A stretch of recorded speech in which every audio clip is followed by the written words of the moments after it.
Major support for Do the Math has been provided by Chevron, the Kern County Superintendent of Schools, Edison International, Kern Schools Federal Credit Union, California Resources Corporation, Bakersfield West Rotary Stroop Family Foundation, Panama Buena Vista Union School District, Bakersfield City School District, Kern High School District, and AC Electric Company, with additional production assistance provided by these supporters of education in Kern County and throughout the state of California.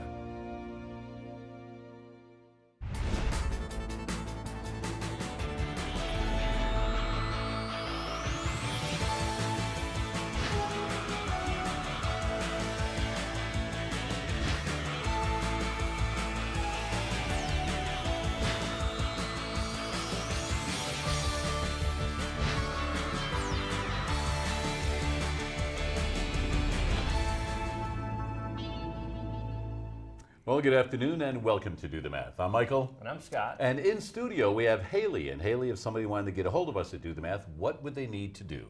For math homework help, call in Bakersfield 636-4357, toll free 1-866-636-6284. Email dothemath@kern.org. We're online at dothemathonline.net and on social media, Facebook, Instagram, Twitter, and YouTube. Do you have all of those social medias for yourself? No. No. Do you think you ever will? No. Well, I would say that probably after today you're going to need those because you're going to be world famous after today. Did you know that? No. That's a fact. You're going to be on all of those. That's why everybody's going to know all about you.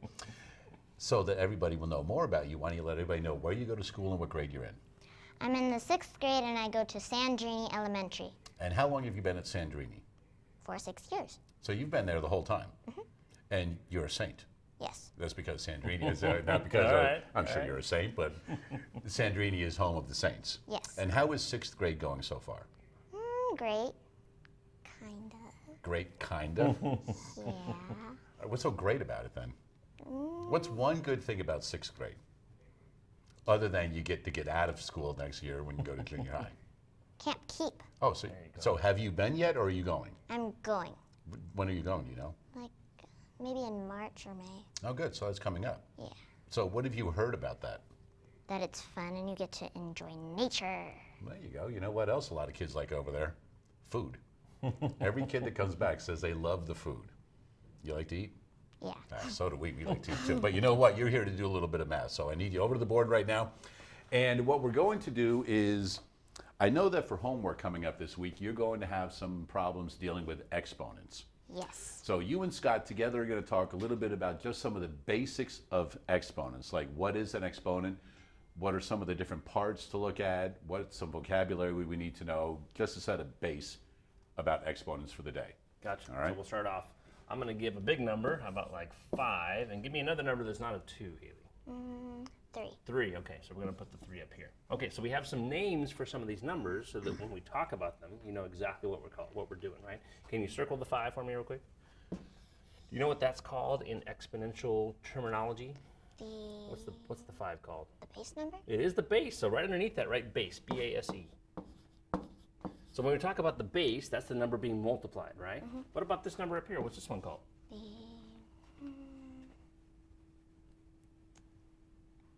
Well, overall, we're talking about exponent. That's So, what that is. There you go, exponent. Do you know how to spell exponent? See what you can do. E-X-P-O-N-E-N-T. That's good job. Well done. So we know a little bit about the terminology, right? Mm-hmm. We also sometimes call that 3 a power, right? So 5 to the 3rd power. We can talk about that too. But these are the real good words that we use a lot of times. And here's what I always tell my students. You got to be patient with yourself because you probably know what this means is 5 times 5 the base 3 times, right? 5 times 5 times 5. And here's why I say you got to be patient with yourself because as soon as you get really good at exponents, you'll be doing a longer problem with the order of operations. And you'll be doing all these things in there, and at some point, you will accidentally do 5 to the 3rd power is 15. Yeah. Because you'll just accidentally multiply them together. So give yourself a little break, because that'll happen at least once. It's happened to me too. But do your best also to remember that when you're using exponents, you're multiplying the base times itself multiple times. Yes. Okay, good place to start. All right, there you go. So now let's evaluate that. Okay. So let's take 5 to the third and find out what it actually comes out let's to find be. The answer. Where would you start with this problem, Haley? I'd multiply these two numbers. Okay. And 5 times 5 is pretty much 5. 25, gotcha. So you don't have to actually work that one out. You Yeah. got one left though, right? Okay. So you multiply that by 5. So it's basically like you have 3/4. So it'd be 75. Okay, now think about this. I like the fact that you're talking about a quarter. Okay, that's a quarter. I agree. But how many quarters do you have? You only have 3. Not 3. How many do you have? 5. 5 quarters. So tell me how much 5 quarters is, and that's what the number we're looking for. 5 times 5, so that'd be 20. So 25, 50, 75, 100. 100. That's $1. 125. 125. There you go. And you could work it out the long way, right? But you could also do that what you're doing there, which I like. You got to use some information that you already have in your head, and that's quarters, right? 25 cents at a time. You have 5 of them, you get $1.25. So that's it. 5 times 5 times 5 is 25. It's one way to write 5 to the third. All of these are mathematically correct ways to write the same value. Good job. There you go, nicely done. All right, 636-4357 is the phone number. We do have phone tutors available until 5:30 most Tuesdays and Wednesdays, as we do throughout most of the school year. Time now for today's Math in the News.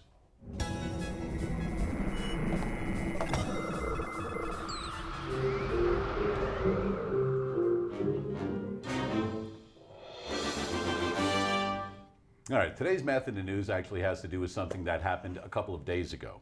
So on Sunday, were you aware of anything big going on Sunday? The football game. The football game. So the Super Bowl. Yeah. Did you view any of that? I watched the entire thing. You watched the entire thing. Did you like it? Yes. Did your team win, or did it matter? Yeah, it won.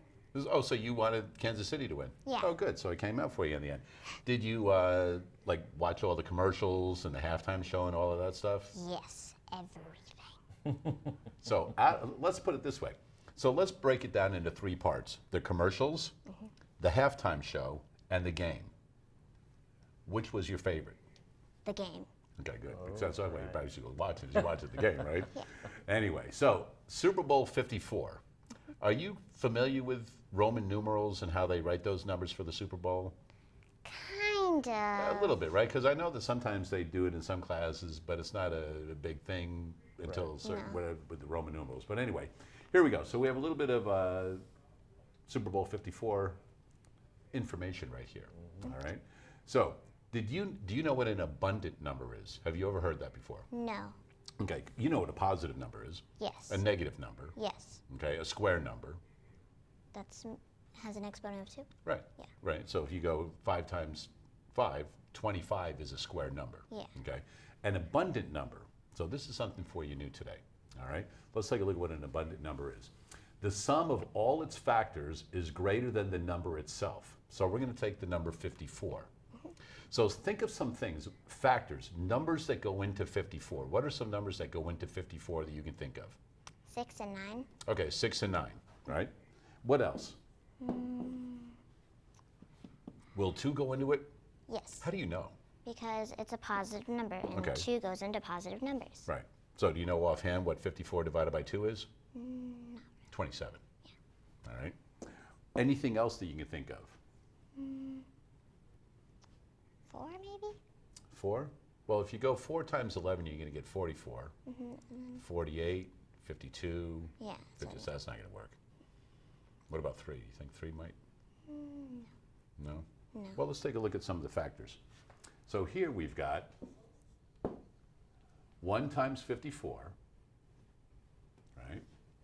2 times 27, 3 times 18, and 6 times 9. All right, now we're not going to count 54, all right, because we're going to, and we don't even need to take the 1.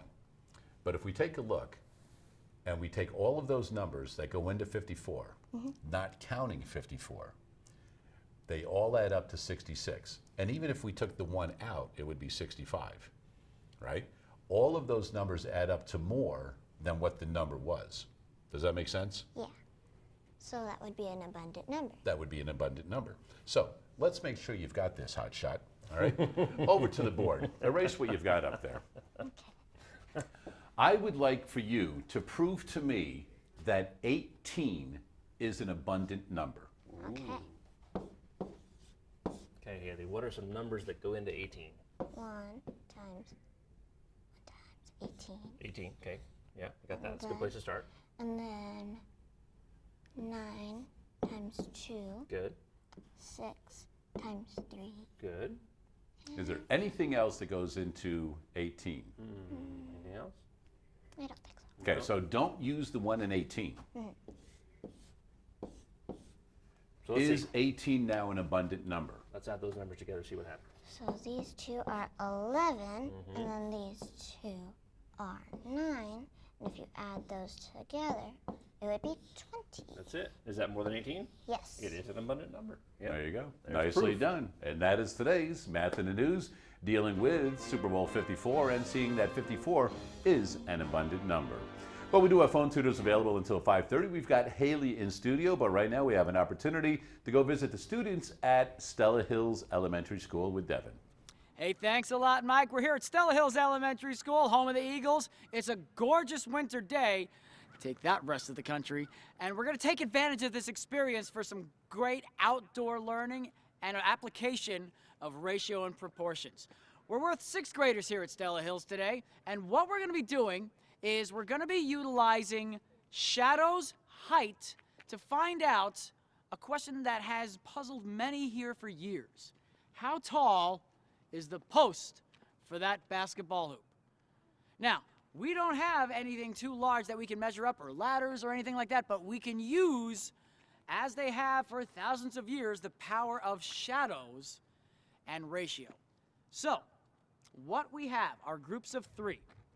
We have individuals that are going to be representing the post. They're going to stand upright, and their teammates are going to measure their shadows. In addition, they're going to measure how tall their subject is. So we're going to leave this segment with about 2 measurements. How tall is the subject, and how long is the shadow? Are we ready? Yay! Let's have our groups begin in 3, 2, 1, let's go!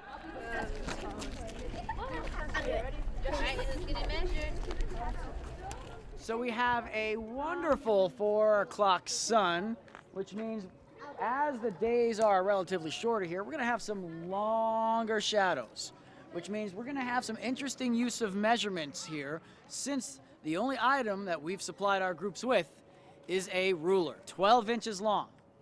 Now, we see some strategies here to mark how far out here. So go ahead and kind of explain to me how you're laying out these measurements. So how are you marking where 1 foot ends and 1 begins? I don't know. So let's go ahead and come up with a strategy so we don't forget. So, really important that we're precise in our measurements. So, if we know that our first 12 inches, our first foot ends here, then I want to keep this mark when I use my second. So, our shadow goes this way. I'm going to go ahead, bring this forward. This is 1 foot. Now, here's my second foot. I'll keep using this finger as a standard so that I know where to begin my next foot. Does that make sense? Yeah. Go ahead and give that a shot. Start from the beginning. Okay? We're going to check over here with our groups that are starting with the height. Excellent. Ooh. So tell us a little bit about our height measurements. How tall is our subject? I'm 4'9". 4'9". How does that equate to inches? How many inches would that be? That would be 48 inches and 9. I saw you using your fingers to skip count there. So 12, 24, so 48 plus 9. It would be technically like a fraction, 48 whole and 9 out of 12. So it'd be 48 and 3/4 of a foot. So you could say 4 and 3/4 feet. You could say that. You could write that down, or we can convert it to inches by just adding 48 plus 9. 48 plus 9? 57. 57. So 57 inches tall, okay? We can think 4 and 3/4 feet, or 57 inches. Now, let's start with our shadow, okay? Go ahead and measure the length of this shadow. All right? Oh no, Gideon, do this. So, Yes, this is. you have an interesting approach for documenting how many inches are in our height here. You actually wrote down each 12 and are going to add them together one by one. So you have, what's interesting is you have 5 groups of 12, which means you have 5, 2, so that's a 10. You can carry one over. So how many inches tall is our subject here? 61. Okay, so we have 61 inches tall. Now, I'm sorry, you said 71? 71. My apologies, sir. We work hard for that extra 10. Yeah. That's right, yeah. So let's go ahead now and measure our shadow, okay? Make sure you keep track of which number is the shadow and which number is the height. A lot of different approaches towards measurement, and a lot of times measurement gets overlooked as a core use of mathematical ideas. So we're going to use all of that which we can today and get familiar with how we are able to apply that into real settings. So when we come back from our next break, we're going to make sure that all of our measurements are set, and we're going to go tackle the post. But for now, we're going to set it right back to you in the studio. Mike, take it away. All right, thanks for that, Devin, and students out at Stella Hills Elementary School. And I remember doing this with some students also, and it's important that they all take their measurements at the same time. Right. Otherwise, you're going to get different sized shadows being cast and things shadows like move, that. that's So right. there are little variables in there you need to deal with also, but a nice activity that they're working on. We'll check out how they do with that in just a little bit. In studio, we have Haley, a 6th grade student from Sandrini Elementary.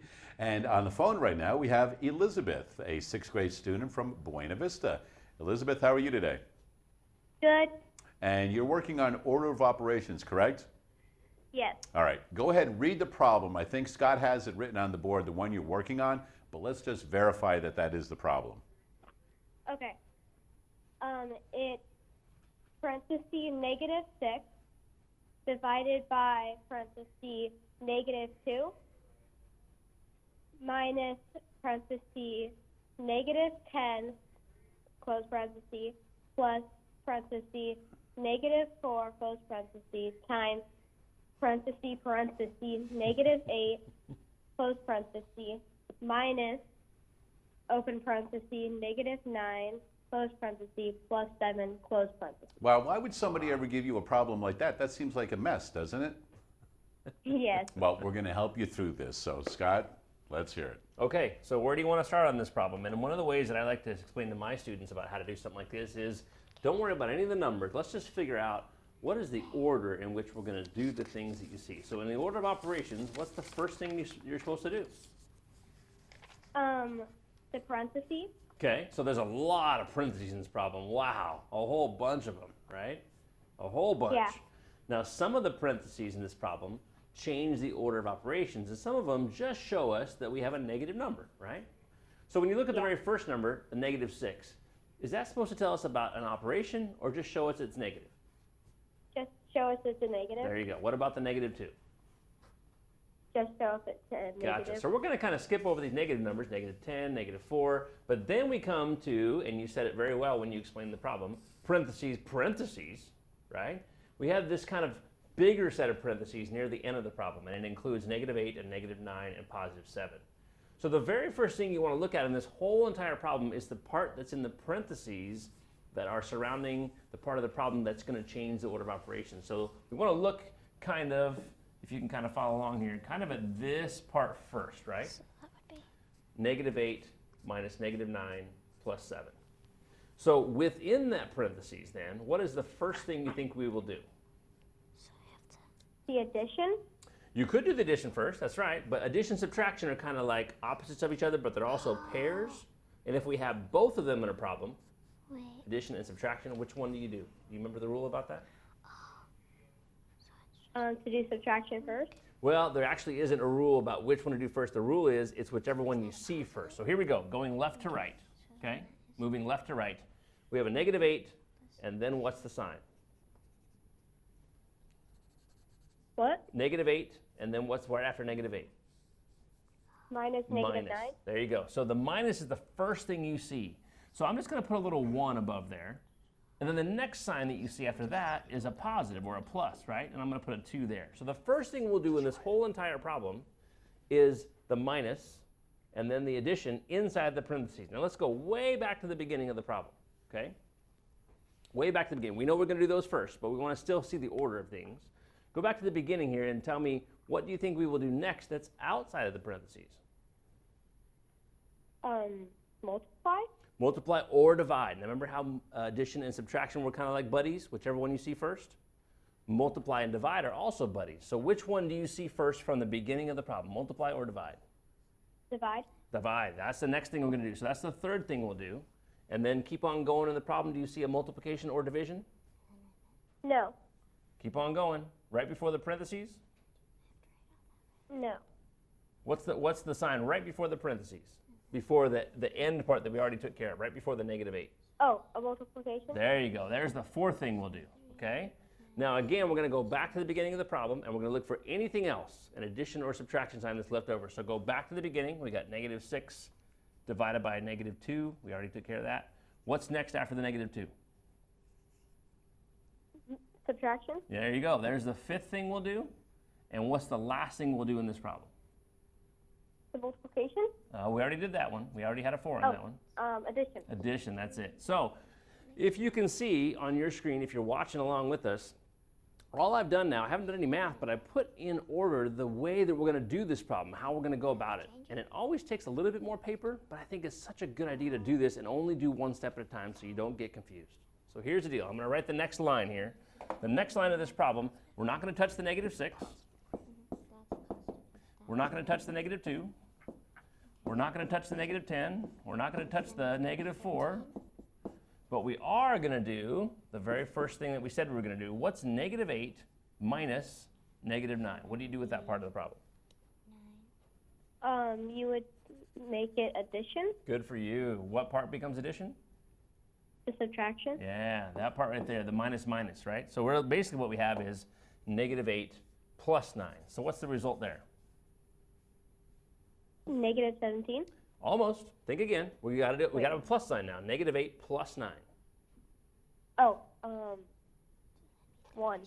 There you go. That's it. It's almost like if you switched it around, 9 minus 8, right? So really what we have now is a 1. And then we have a plus 7 at the very end. Okay, so we only did one thing, but it already looks better, in my opinion. It already looks pretty good because we got rid of a bunch of those signs. So we're still going to leave the -6. We're still going to leave the -2. We're still going to leave the -10. We're still going to leave the -4. Takes a little while, but again, I think it's nice to be able to do just one at a time. Leave the multiplication. What is 1 plus 7? 8. 8. There you go. So now the end part of the problem is 8. What's the next step? You remember the third one we were going to do? -6 divided by -2. That's it. What is that result? +3. Good for you. I'm glad you said positive as well. We still have minus -10. We still have plus -4. And we still have times 8. What's next? -4 times 8. That's it. Good job. Now see how we're kind of jumping back and forth, but because we already put those numbers up there at the beginning of the problem, that really, hopefully, won't confuse you too much because you know the order from the top. So what's -4 times 8? -20. Good for you. 24. Negative, try again, 4 times 8? -32. There you go, Sorry. 32. That's all right. Hooray for erasers, right? That's why we do pencil in math. So we still have the plus sign, but now we have a -32 at the end. What's next? 3 minus -10. That's right. Now what do you do with a minus? 3 minus -10. You would subtract. Almost, just like you did it up top before. You had 2 negatives in a row and it becomes a big plus Addition. sign, right? That's it, that's right. So now what you really have is 3 plus 10. What do you get there? 13. 13. And at the end we have 13 plus -32. This is our very last part we're doing. So be careful on this one. 3 plus -32. You would have to subtract 13 from 32. You would. Because I'm really glad you said that. Adding. Yep, you got it. So what's 32 minus 13? 19. 19. Now, is the answer Negative positive? 19. I like how you said the negative there because the 32 was biggest, right? So after all that, you can see what a mess it looked like at the very top there. Parentheses and negatives and times and multiply, all kinds of stuff going on there. And at the very end, we just get down to one simple number. But it's all about making sure you know which part to do first. I'm really glad you asked that question. Good one. There you go. Nice work, Elizabeth. And for that great work, you've got yourself a couple of tickets to go see the Bakersfield Condors. So we hope you have an opportunity to go see that and enjoy a little bit of hockey here in town. Hey, we do have phone tutors available until 5:30. We've got Haley in studio. We're going to make Haley do a lot more work, but we'll do it right after this.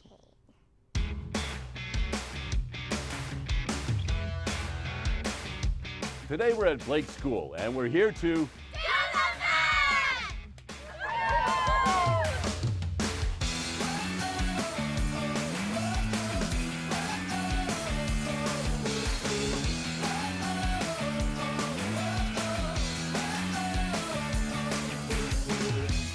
Well, today we're at Blake School. We've got students in 6th, 7th, and 8th grade. You guys ready to go?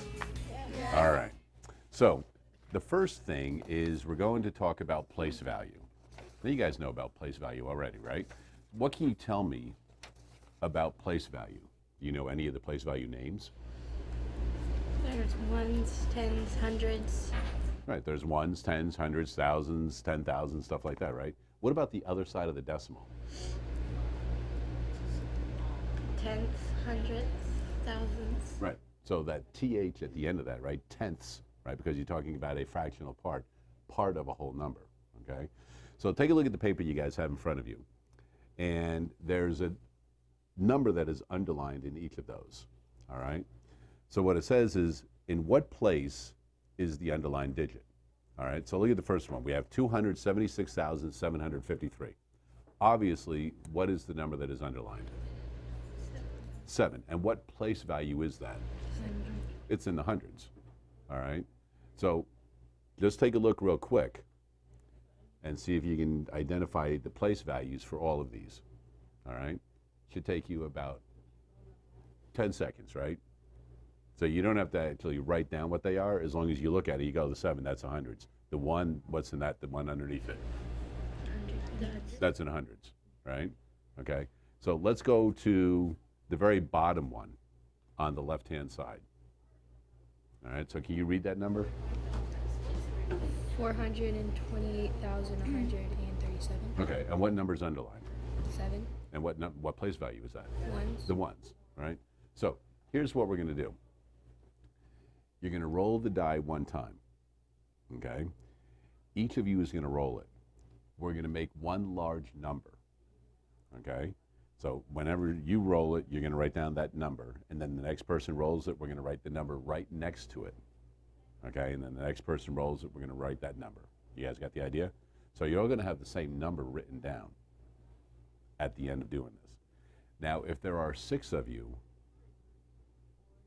how big is this number going to get? To what place value? The 100,000. The 100,000s, all right? So you can go first, roll it, whatever it is, let everybody else know. All right, so on your papers, doesn't matter. You can do it on this side of the paper, the back side, anywhere you want. So 6 is the first digit. All right, take the die, roll it around. Next one up.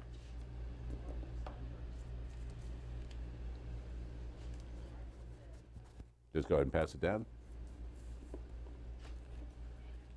All even numbers so far, 6, 2, 4. All right, another 6.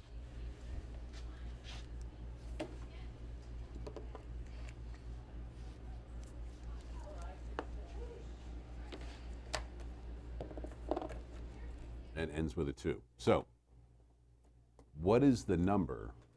Riley, what have you got? 624,652. You guys all agree? Yes. All right. So you've got 624,652. What I'd like you to do is take the number in the tens place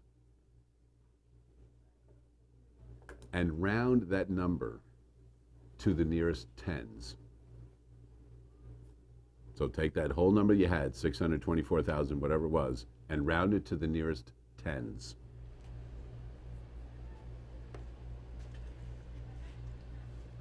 So what's the first thing you're thinking of? What number do you have to look at, first of all? The 5, right? The number in the tens place. Now, if you want to round it to the tens place, what number do you have to look at next? 2. The 2, the one to the right of it, okay? So is that 2 going to do anything to the 5? No. Why not? Because it's below 5. Right, it's got to be below 5, right? Okay. So what is the new number now if we rounded it to the nearest 10? 624,650. Right, 650, because you would go 650 right at the beginning there, all right? So underline the 4. Now round that number to the nearest 1,000.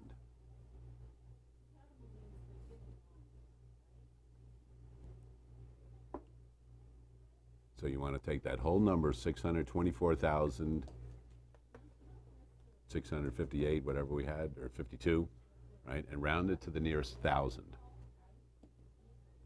So the number in the thousands place was the what? 4. The number next to it is what? 6. So what's that going to do? Make it bigger. Make it It's going to make it larger, right? So go ahead and write down what that larger number would be now.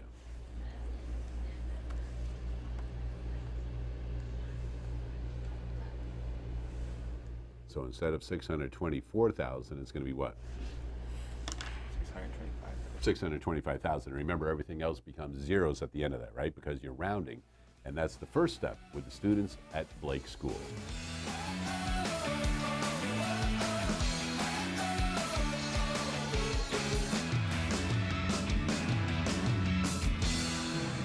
And it's always fun to take that little trip out and visit the students out at Blake School. We do have phone tutors available until 5:30 this afternoon. Haley, a 6th grade student from Sandrini. But right now we have another opportunity to see how they're working with the shadows at Stella Hills Elementary. We're back here at Stella Hills Elementary School. When we last left off, our groups were measuring their shadows and their heights. And what they were doing without even realizing it was they were actually creating a little bit of a comparison. So, we need something to compare it to. Enter the basketball post. Now, we don't have a ladder, we don't have a tape measure, so we can't directly measure how tall this is. However, we can indirectly measuring it using the shadow. Now, this is going to be a bit of a team challenge here. And the reason I say challenge is this. One is that there's a building behind our post that creates its own shadow. So, we're gonna have to really be careful on how we get back to this post. The second challenge is, the only measurement tools we brought out were 5 rulers. If you have a ruler, please hold it up so we can see it. Can you please step forward with me, please?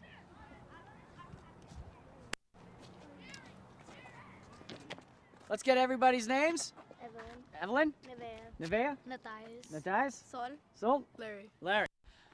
Our 5 here are going to use their rulers to measure the shadow of this post. So, we know where it starts. Let's see where it ends. Down here. Still going. Still going. Still going. Still going.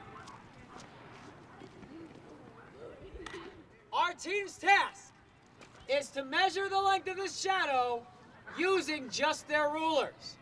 And that's all I'm gonna give you. You know that each ruler is 1 foot long, and you know that you have 5 of them. So let's see how our group of 5 puts this challenge together. Let's see what you can come up with. 3, 2, 1, go. Line them up in 5, then the last one will keep on going, the last one will stay, we'll just keep on going like that, but we have to keep No, counting. right there, because the shadow goes like that. So Here we go. 1, this way. just keep on lining them up.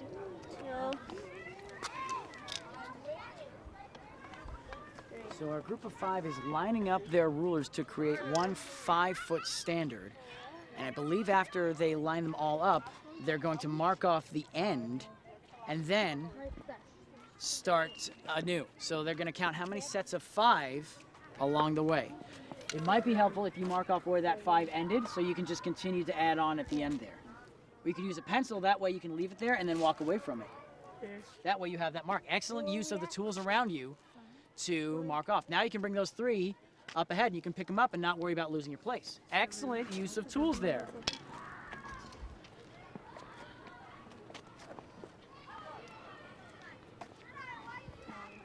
So now we've got another set of 5. Let's bring that pencil down. Okay. Now you can pick that one up too, right? Since you no longer need it. So it's important to just keep track how many groups of five Five. you're creating as you go along the way. 10 right there, right? So really interesting to see how they're grouping and organizing their counting with the tools that we've given them. They're using groups of five, marking off with a pencil, and they'll continue this all the way through to the end.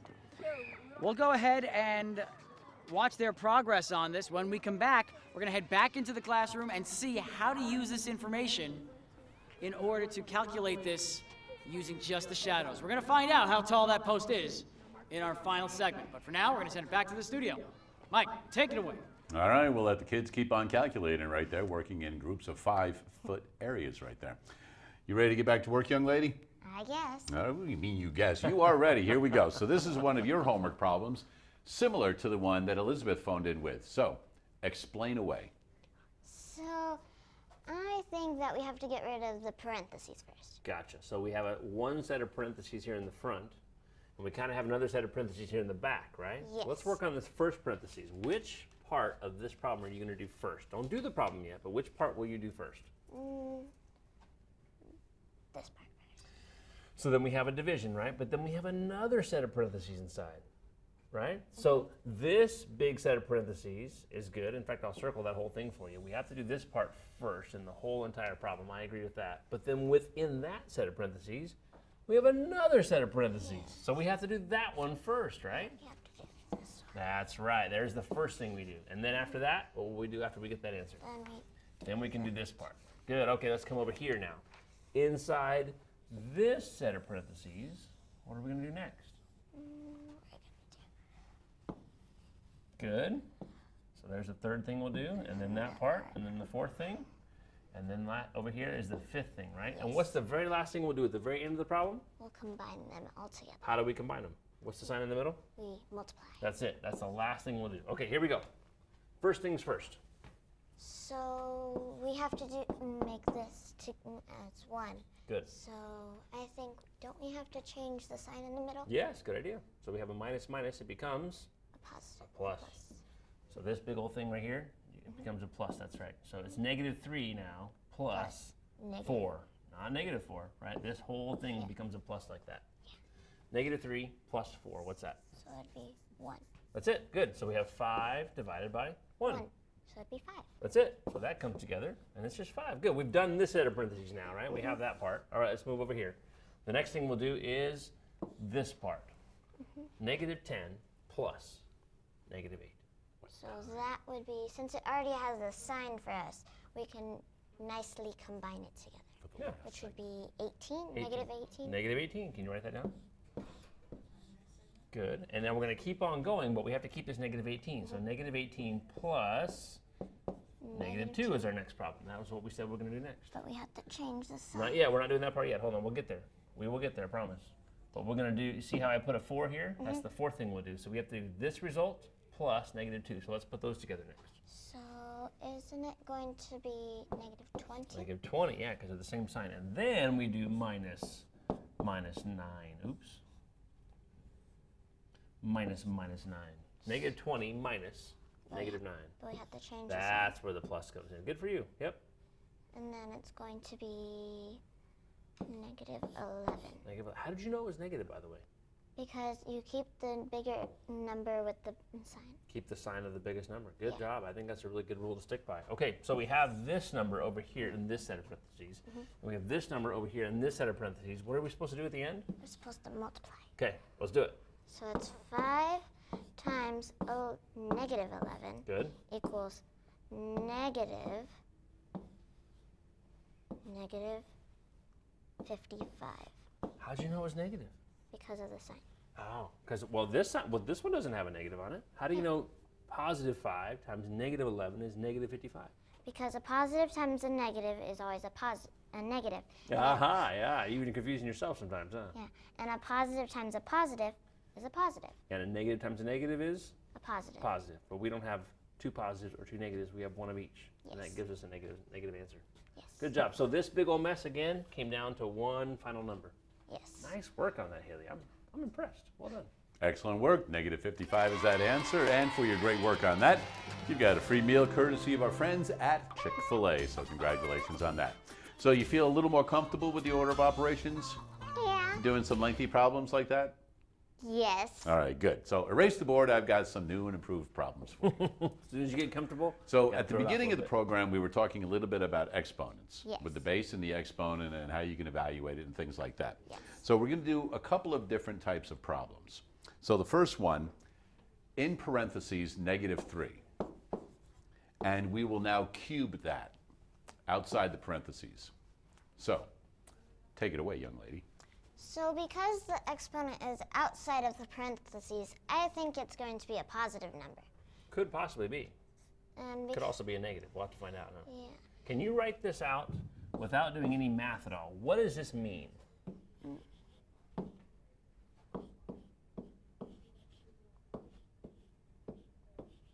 Really well done. That's exactly what I wanted you to write down, and that's exactly what I asked my students to do, because you don't want to make that little silly mistake, -3 times 3. That's not the case. We have this base 3 times. That's exactly right. Okay, so let's do two at a time, okay? So we don't get too confused. What is -3? This goes right back to what we were talking about. -3 times -3. Positive 9. Good, and we still have Another. times -3. We got one more, right? So now you can do this problem. So that's going to be, because of the negative number, it's going to be -27. That's it. So your initial theory isn't quite right, but I know that by showing it, we found out it's going to be a negative at the end. Yes. Good job. Okay. So you can see that because the exponent was odd, the answer will be odd. Yes. Okay? So if we had it raised to the 4th power, would the number be positive or negative or positive? Positive. Why? Yeah. Because it's an even number. Because we're multiplying that many times, right? And So you'd we be don't even have to multiplying worry it times about it. another negative number, right? Yes. Yeah. All right? Good All job. right, so let's erase that. Okay. Let's go in parentheses, -12. In parentheses, 12. And then outside the parentheses, let's make the exponent -2. Uh-oh. What the heck do we do with that? Negative exponent. Because it's an exponent, I think we're going to multiply 12 2 times. But Okay. it's negative, so What does that mean? it makes it the multiplication numbers negative. Kind of wild, huh? So here's the first thing I really like that you did. The base that we have here is 12.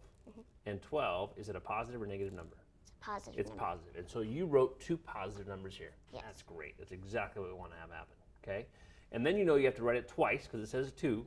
It's just this little negative right there, right? What do we do with that? Well, I'm going to show you a separate example over here. Here we go. Let's do 3 to the 2nd power, 3 to the 3rd power, 3 to the 4th power. Can you help me out here?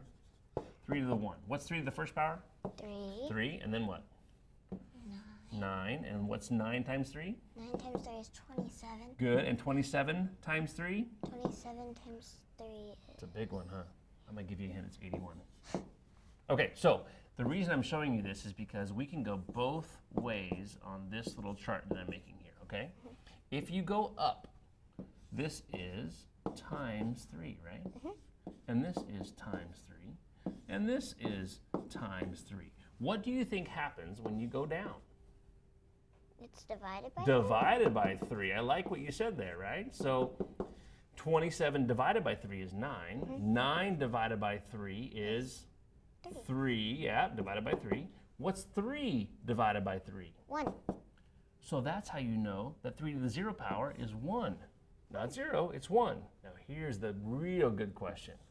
What is 1 divided by 3? 1 divided by 3 is -3. Not quite. Think about what's another way to write division in math. Fraction. Fractions, yes ma'am. That's it. So look at this negative exponent we have here. The negative made it into a fraction. One more question for you. What is 1/3 divided by 3? Then we'll get this next number. So it has to be 3 over 3, right? Over 1. Yeah, We can 3 put 3 over over 1. 3 over 1. And then you got to Flip it. flip it over. Good for you. So it would be 1/3, and you'd also have to multiply because you can't divide that. That's right. So it'd be 1/3, so it would be 1/9. Good for you. I really like the work you did there. So let's see if we can make a relationship, right? 3 times 3 is 9. You did it twice. But the negative, what did the negative do to the 9? It makes it a fraction. Makes it a fraction. Use that idea and see if you can fix this part right here. 12 to the -2. So you're going to First of all, what's 12 times 12? How about that? 144. Okay, write that down. 144. But you know it's not going to be just 144. No. And we know it's not negative 144. It has nothing to do with that. How are you going to fix it? There's the fraction. So negative exponents, all they mean are It's a fractions. fraction. That's it. That's a pretty easy deal, huh? Takes a little while to explain sometimes, but once you understand what's going on now, every time you see a negative, you don't have to get scared about it. It's just going to be a fraction. Yes. Nice job. All right, we got that one. Nice to start. Erase the board. There's more to do. Here we go. All right. 10 in parentheses raised to the -2. Just like you did, but I want you to totally explain this. Scott is silent on this one. Okay. So because it's the power of 2, it's going to be 10 times 10, which is 100. But because it's a negative number, you make it a fraction. You see how nice and easy it is once you get through it the first time? Yeah. Now here's a little twist for you. All right. All right. Let's go in parentheses -2, and the exponent is -5. Wow. So here's the twist.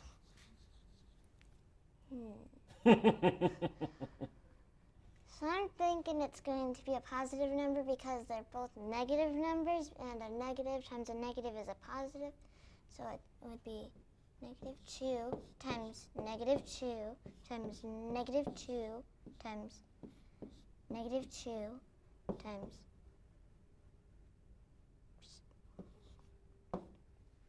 Really good job of writing that out. Okay, so that's where this came. You wrote the base 5 times, right? Now remember, this negative has nothing to do with the sign. What does this negative up here mean? It's going to be multiplied 5 times. Just the negative. Oh, just the negative? It's going to be a fraction. That's right. Can you make this into a fraction before we work it out? We're not going to work it out yet, but how would you make that into a fraction? It would be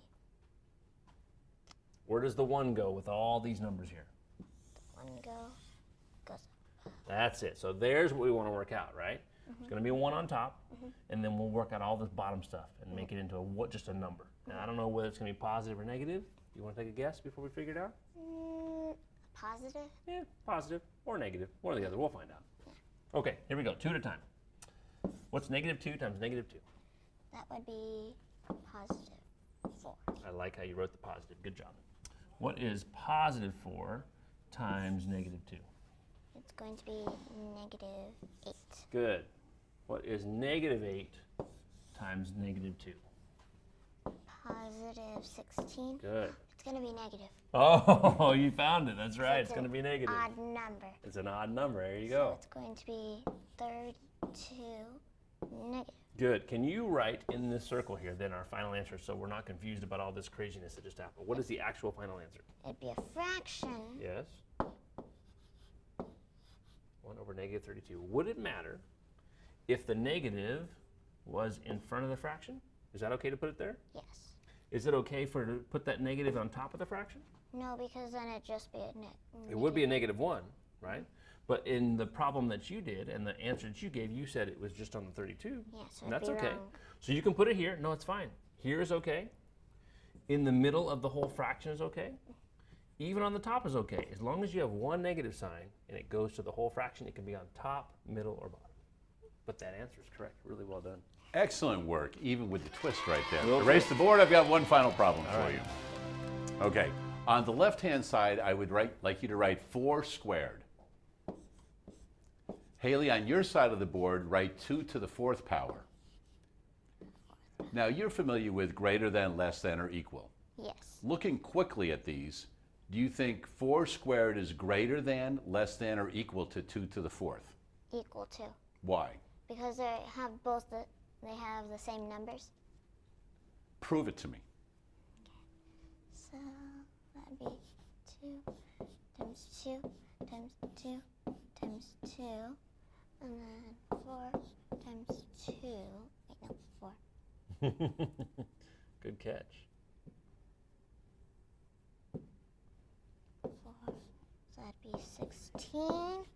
And then this would be 2 times 2 is 4.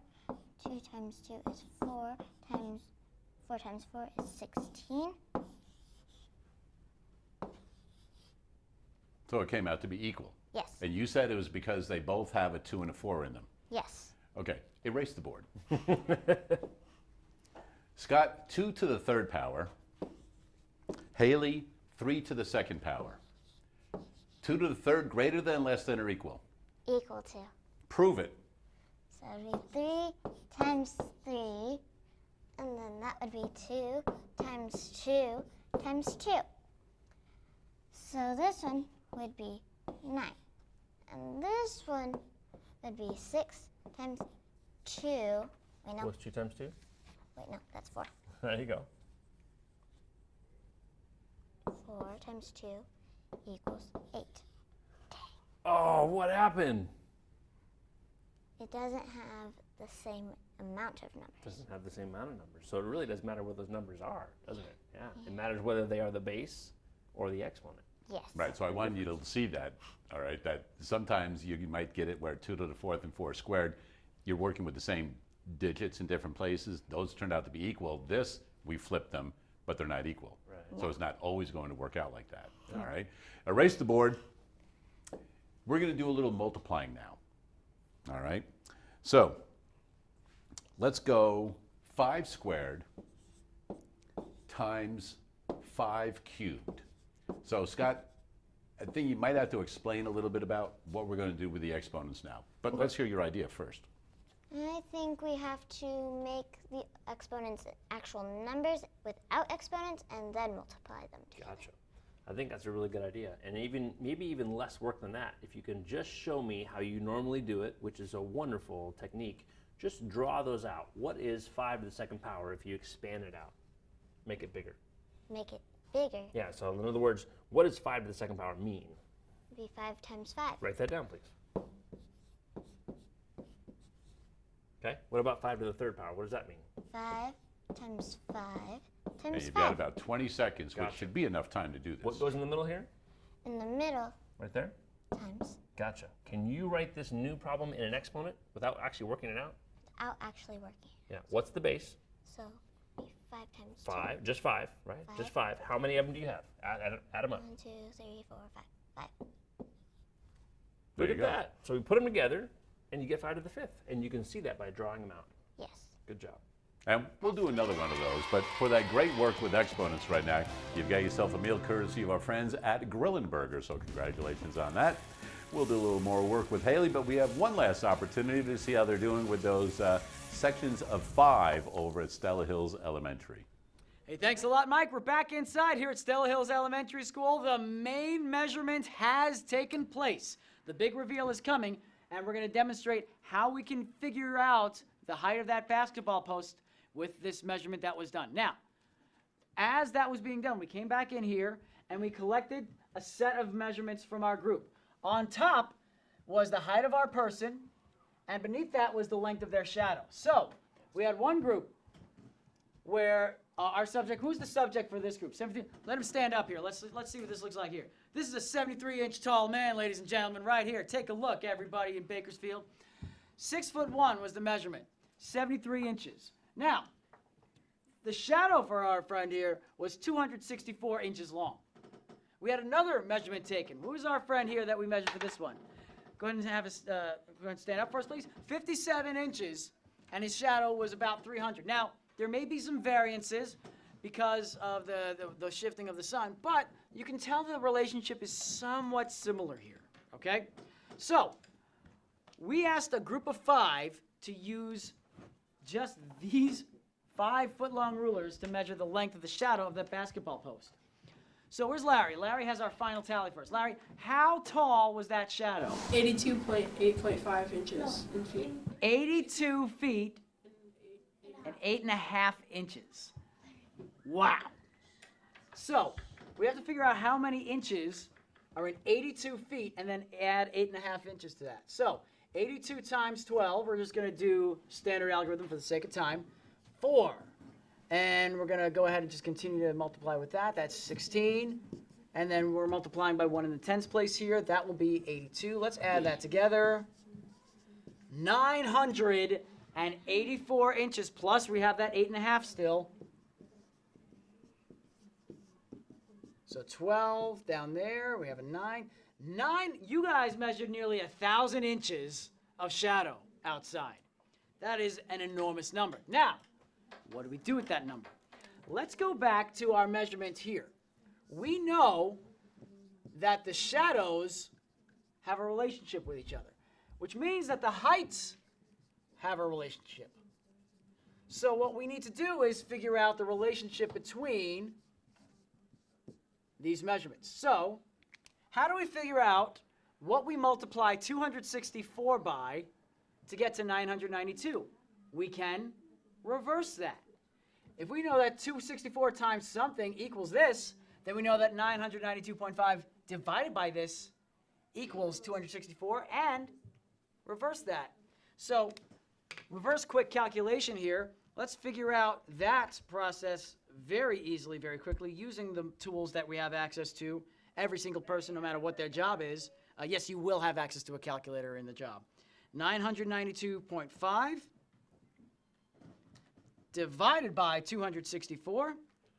That's going to be a factor of about 3.76. Let's estimate that there, all right? So we know 3.76. If we multiply what's over here by 3.76, we're going to get the true height of that basketball post. So, big reveal moment, 73 times 3.76.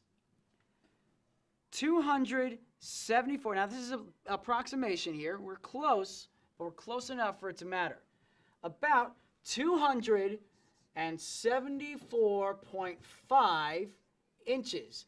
Now, if we divide that by 12, we'll have the number of feet tall that is. So, 274 divided by 12 is about 22 feet. Now, I wonder if we go back and measure at the same time, if that would have an impact. Because I don't know if you noticed, as the sun was setting, what did we notice about the shadow as we were measuring it? The shadows got bigger. Absolutely. So if we were able to measure that shadow quickly, then I wonder if that would have had an impact on our measurement. Overall, a very interesting structure for how to use natural measurements with the tools that we have to find out the heights of very tall objects wherever we are. So for the final time today, we're going to send it right back to the studio. Mike, take it away. All right, thanks for that, Devin. And once again, thanks to all of the students over at Stella Hills Elementary. We do have phone tutors available until 5:30 this afternoon. We would like to say thank you to Haley, a 6th grade student, for coming in today from Sandrini. A saint for your entire life so far in school, correct? Yes. Did you have fun today? Yes. Did you learn something today? Yes. Good. Well, that's what we wanted. Until we meet again, continue to do the math.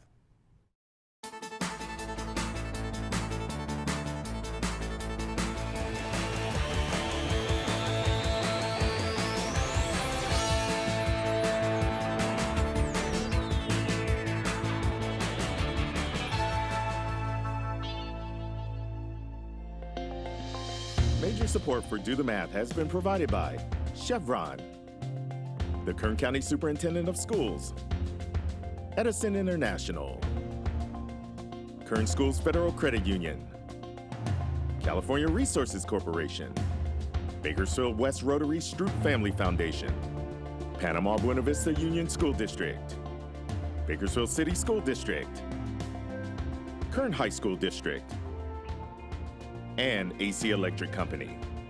with additional production assistance provided by these supporters of education in Kern County and throughout the state of California.